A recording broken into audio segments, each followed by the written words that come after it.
Hello, my name is Nancy, and at 29, I'm passionately pursuing my career goals. I currently live with my husband, Benjamin. Lately, I've been giving serious thought to starting a family. However, Benjamin believes we should focus on establishing a new home before considering children. As a result, we are both putting in long hours to save for our future residence. While I yearn to become a family sooner rather than later, Benjamin's firm stance becomes evident whenever we discuss the idea of children. He consistently stresses the importance of securing our home first, which leaves me feeling disheartened, as it often seems like he overlooks my feelings. I find myself compelled to work even harder to contribute to our savings. We have been married for a year, and I've begun to notice a troubling pattern in our relationship. Benjamin rarely considers my viewpoints.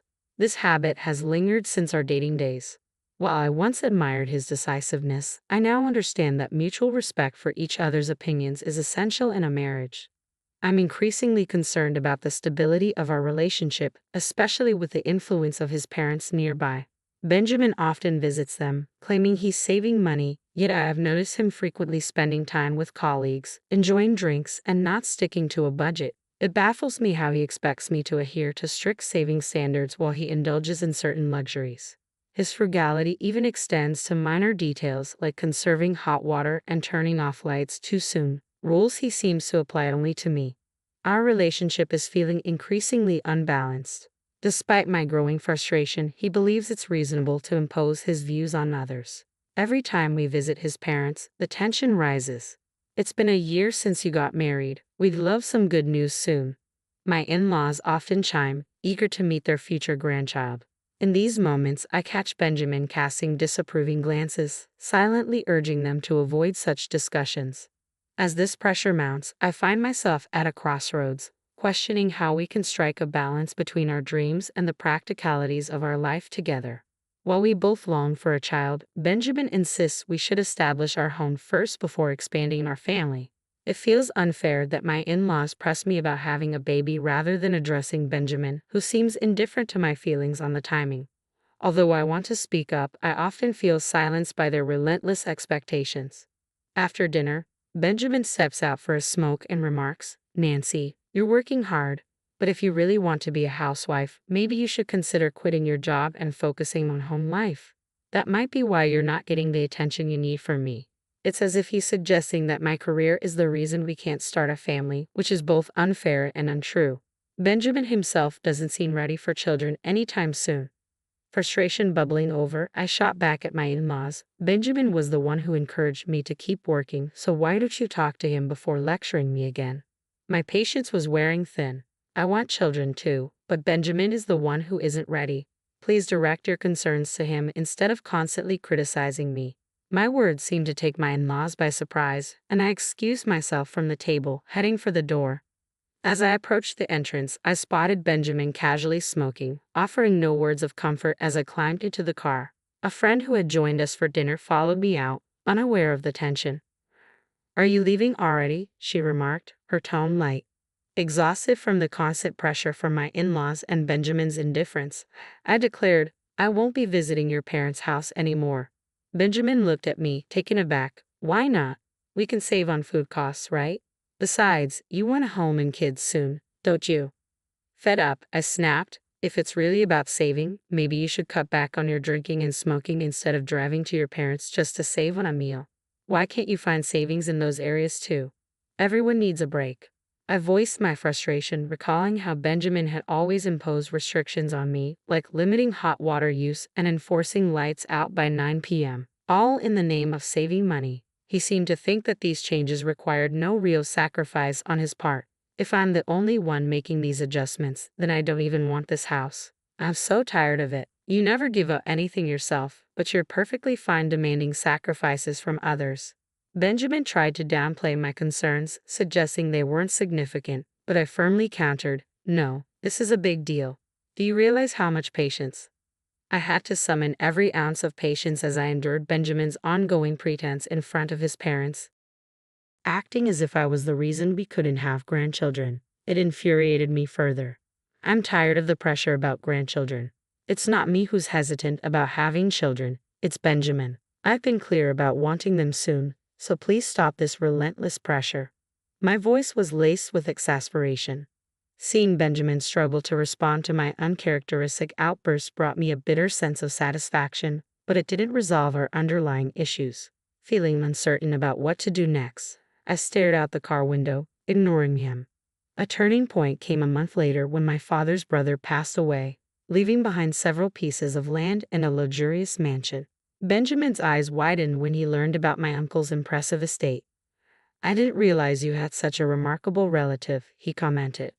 A few days after hearing about my inheritance, I decided to discuss the details with a lawyer in our apartment, knowing the matter was exclusively mine. Sensing Benjamin's discomfort with the idea of inheritance, I politely asked him to step out of the room to avoid any potential complications. After about 5 hours of detailed explanations from the lawyer, I thanked him and saw him out. To my surprise, when I turned around, Benjamin was gone. Assuming he had stepped out to give us some privacy, I began preparing dinner, unaware of the changes that lay ahead. 4 months later, Benjamin approached me with an unexpected confession. His invitation for a drive filled me with a mix of excitement and curiosity. As we drove into a residential area, my curiosity morphed into confusion when we stopped in front of a house I didn't recognize. Benjamin pressed the intercom, and to my astonishment, my in-laws emerged, not from their usual home but from this new one. My father-in-law beamed and exclaimed, "You finally made it. So when are you and Nancy moving in?" His next words were anything but welcoming. He'd accused me of being a selfish daughter-in-law and of shifting the responsibility of having children onto Benjamin. I shot Benjamin a disapproving glance, bewildered as to why he would bring me here after I had made it clear that I no longer wanted to visit my in-laws. Seeking clarity, I asked him for an explanation. He replied, almost too calmly, "Don't be so upset. If we live together, it can help mend the relationship between you and my mom. Besides, this will be our new home from now on, so you should be more cooperative about the children's issues." His revelation stunned me. I had explicitly stated my reluctance to live with them, yet here he was, announcing plans that were already in motion without my agreement. The house, as Benjamin explained, was a two-family residence. "My plan has always been for us to eventually live with my parents. So what's the problem with living in a two-family house now?" he asked, as if the arrangement should have been obvious. As I mulled over the situation, the implications of living in such a house became increasingly clear, especially regarding our finances. Constructing such a grand residence seemed beyond our means, and I couldn't grasp how Benjamin managed it. "My dad and I chipped in the money, so our savings are empty, but that's fine, right?" he said nonchalantly, revealing a complete disregard for our mutual financial planning. He then added, "I heard your uncle's inheritance was about $720,000. If you use that money to repay us for the cost of this two-family house, it should all work out, huh?" His assumption that my inheritance would simply cover these expenses without my consent left me astounded. The audacity of his plan was infuriating. The idea that I would finance these arrangements unilaterally was not only presumptuous but deeply unsettling. Frustrated by the entire ordeal, Benjamin dug into his bag and pulled out a pre-filled divorce form with his name already scrawled across it. "Your money is our money. If you don't like living together, let's just get a divorce," he declared confidently. Taking the form from his hand, I replied resolutely, "Fine. If those are the only options, then divorce is the better choice for me." I slipped the divorce form into my bag, turned my back on him and my stunned in-laws, and walked away without acknowledging their reactions. As I exited, I casually added, "By the way, I renounced my uncle's inheritance." Benjamin stood frozen, his face a mix of confusion and disbelief. Without waiting for a response, I caught a bus back to our apartment. Once home, I filled in my name on the divorce form that already bore Benjamin's signature, finalized it, and promptly submitted the divorce papers. Then I went to a home improvement store, purchased several cardboard boxes, and began preparing for my move. Realizing I couldn't handle the move alone, I hired a moving company. Fortunately, it was a slow season for relocations, which meant I could arrange a quick transition. As I packed, I heard Benjamin arrive at the door. I had the chain lock on and called out, "Sorry, I've got the chain on. I'm not sure what you might do in your current state of anger. Besides, I need to finish packing. Could you stay at your parents' house for a few days?" Defiantly, Benjamin replied, "I won't accept a divorce." His statement surprised me. "But you handed me the divorce form, didn't you? Signing those papers means you agree to the divorce, you know." Benjamin looked puzzled and frustrated, quickly shifting the topic. Why would you give up on a $720,000 inheritance? Normally, you'd inherit it, he questioned, clearly having caught snippets of information about the inheritance but misunderstanding the situation. It seemed he had overheard some details about the $720,000 and, in a rush, had gone to my in-laws. They, in turn, impulsively bought the two-family house without considering the full implications. I made it clear that the discussion about the inheritance was mine to handle, and renouncing it was my decision, made specifically to avoid entanglements like this. Given the complexities of my uncle's estate, renouncing the inheritance seemed the wisest choice. Despite the $720,000 value, the costs associated with his assets were enormous. The mansion required demolition, the land needed substantial upkeep, and he had accrued significant debts. Strangely enough, despite having 2 sons, 2 daughters, a wife, and grandchildren, they all chose to renounce their claims, leaving the inheritance solely to me. When I explained this to Benjamin, he was incredulous. No way.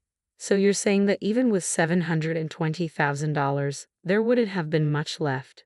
That sounds like fraud. I clarified that after a thorough discussion with my lawyer, it became clear the inheritance was more of a burden than a blessing. Unfortunately, it seemed someone had eavesdropped on part of our conversation and misunderstood the context. My explanation left Benjamin speechless, and it seemed he finally realized the gravity of his mistake. It's too late now, I firmly told him. You betrayed my trust. We've already filed for divorce, and you and I are no longer a couple. Why are you hinting that you don't want the divorce? If you truly didn't want to separate, you should have followed me when I returned. I reminded him of the consequences of his and his father's decisions, especially regarding their investment in the two-family house, without considering all the facts. Your mother's opinion on the divorce doesn't change our reality. Her lack of financial experience might have prevented her from understanding the true value of money. With a heavy sigh, I realized that listening to his complaints about his parents was no longer my concern. If we had still been married, perhaps I might have entertained such discussions, but under the current circumstances, it was no longer appropriate. You haven't submitted the divorce papers yet, have you?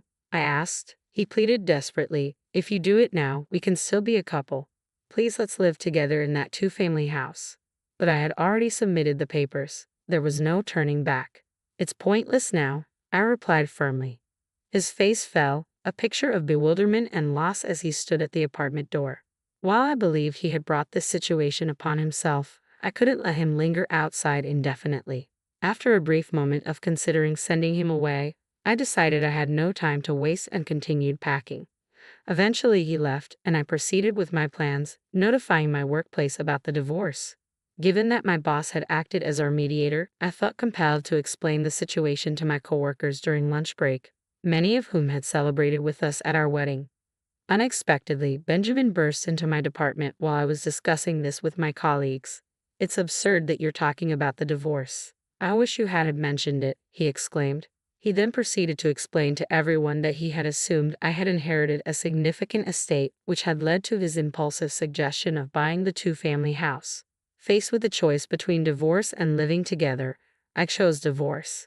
As a result, Benjamin found himself increasingly ostracized at work, while my colleagues extended their sympathy toward me.